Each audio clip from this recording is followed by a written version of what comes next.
কাণ্ডে গ্রেফতার আরো এক জাল নথি দিয়ে পাসপোর্টের আবেদনকারীকে এবার গ্রেফতার করা হলো। অভিযুক্তের নাম পলাশ বিশ্বাস, কাশীপুরের ঘোষবাগান লেনের বাসিন্দা বলে জানা যাচ্ছে।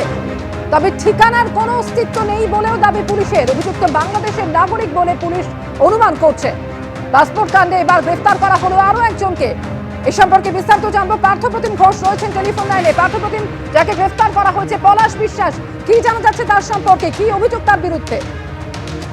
যাকে এবার থেকে গ্রেফতার করলো কলকাতা পুলিশ, তিনি কিন্তু পাসপোর্ট বানানোর চক্রের মধ্যে নয়, কিন্তু তিনি হচ্ছেন পাসপোর্টের যে ভুয়ো যারা আবেদন করেছিল, ভুয়ো জাল ঠিকানা দিয়ে ব্যবহার করে যারা অনুপ্রবেশ করে এসেছিল এবং আসার পরবর্তীকালে এখানে কিন্তু একেবারে ভুয়ো নথি বানিয়ে সেই পাসপোর্ট বানাতো, তেমনই এক পাসপোর্টের আবেদনকারীকে গ্রেফতার করেছে। দর্শকরা দেখতে পাচ্ছেন পলাশ বিশ্বাস নাম ব্যবহার করা হয়েছে এক্ষেত্রে, এবং পলাশ বিশ্বাসের বাড়ির ঠিকানা দেওয়া হয়েছে ঘোষবাগান লেন, কাশীপুর তিসপুর থানার অধীনে, কিন্তু কলকাতা দেওয়া রয়েছে 94।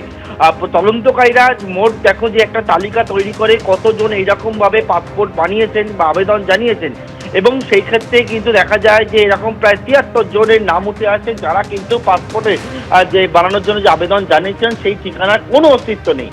এবং সেক্ষেত্রে জানা যায় তারা কিন্তু এখানে ভুয়ো নাম ব্যবহার করে, ভুয়ো ঠিকানা ব্যবহার করে এখানে পাসপোর্ট বানাতো, বানিয়ে কিন্তু এই দেশের নাগরিক তারা হয়ে যেত। তেমনই পলাশ বিশ্বাস তার নাম কিন্তু জানতে পারে। তারপর কালকে তাকে জিজ্ঞাসাবাদ করা হয়, মধ্যমগ্রাম থানায় ডাকা হয়, এবং ডেকে জিজ্ঞাসাবাদ করার পরে সে কিন্তু কোনো কিছুই পুলিশকে সঠিক উত্তর দিচ্ছে না। এমনকি এই যে ঠিকানা, সেই ঠিকানারও কোনো পুলিশ পায়নি, এবং তারপরেই পলাশকে গ্রেপ্তার করা হয়েছে। অর্থাৎ জাল নথির সাহায্যে যারা পাসপোর্ট বানাতো এমন আবেদনকারীকে এবার গ্রেপ্তার করলেন লালবাজারের গোয়েন্দারা। আদৌ এনার নাম পলাশ কিনা সেটা খতিয়ে নিয়েছেন, তবে তদন্তকারীরা মনে করছেন যে এনার কাছ থেকে কোনো উত্তর এখনো না পাওয়া গেলেও তিনি কিন্তু অনুপ্রবেশ করে এসেছিল বেআইনিভাবে বাংলাদেশ থেকে, তেমনটাই এখনো পর্যন্ত প্রাথমিক সূত্রে জানতে পেরেছেন লালবাজারের গোয়েন্দারা।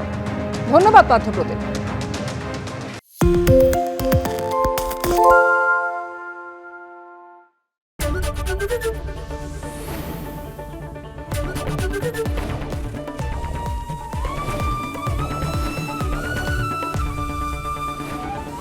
এবিপি আনন্দ, এগিয়ে থাকে, এগিয়ে রাখে।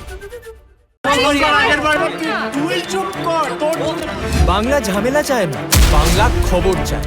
বাংলা খবর, বাংলার খবর।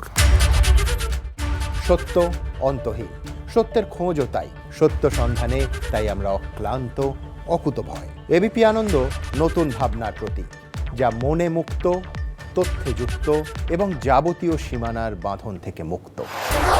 সীমা না শব্দটির মধ্যে লুকিয়ে আছে মানা শব্দটি, যেন চোখ রাঙানি এক অদৃশ্য বেড়াজাল, যা আটকে রাখে আমাদের এক ছোট্ট গণ্ডির মধ্যে। একমাত্র সঠিক খবরই গড়ে তুলবে এক মুক্ত সমাজ। সেই জগৎ গড়ার লক্ষ্যে কোনো সীমানার ঠুকুটি আমরা মানব না। এবিপি আনন্দ, এগিয়ে থাকে, এগিয়ে রাখে।